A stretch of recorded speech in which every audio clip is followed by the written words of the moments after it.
Il-proposta tal-Partit Nazzjonalista dwar il-liberalizzazzjoni tas-suq tal-enerġija f'pajjiżna komplet tattira aktar kritika.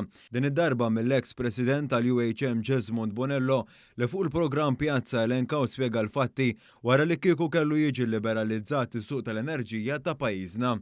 Fil-fatt Bonello sostna kif l-għana ħari ta' kumpanija privata li tidħol f'dan is-suq bħal kull suq ieħor huwa li tagħmel profitt. Lek jien għandi kumpanija privata, jien se nagħmel mhux nipprova nġib il-profitt. U lek inti għatini prodott, mhux ħanżid fuqu u dak il-prezz intih lill-konsumatur. Issa lek jiena għan liberezza dis-sitwazzjoni, liberezza dawl ilma. Min ħajbati? Mhux il-ħaddiem. Aparti minn hekk Bonello spjega wkoll li kieku dan is-suq kellu jiġi liberalizzat, is-sussidji fil-prezzijiet tal-enerġija jiġu xi ħaġa tal-passat. Illum il-gvern qed ikompli jissussidja.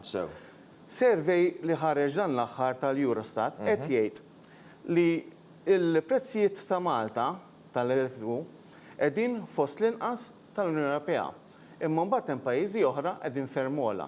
Mela, jekk ikollna ċirkustanzi li mhux se nstudjaw iktar l-elettriku, se jiġrilu l-ħaddiem. Bekk f'sitwazzjoni li qed jgħaddi minnha bħalissa stess pajjiżna fejn il-gvern qed jissussidja l-prezzijiet tal-enerġija minħabba l-effetti tal-gwerra fl-Ukrajna bil-proposta tal-Partit Nazzjonalista, il-gvern ma jkunx jista' jagħmel dan. Bonello mhux l-uniku wieħed li sostna dawn il-punti.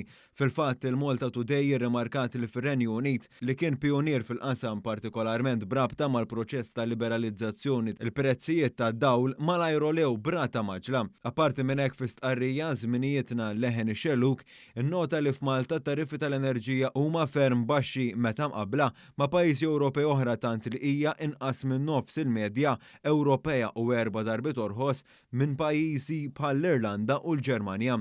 Hawn ukoll intqal li l-proposta ta' Bernard Grech u l-Partit Nazzjonalista se toħloq problemi ta' affordabilità u s-sigurtà tal-enerġija.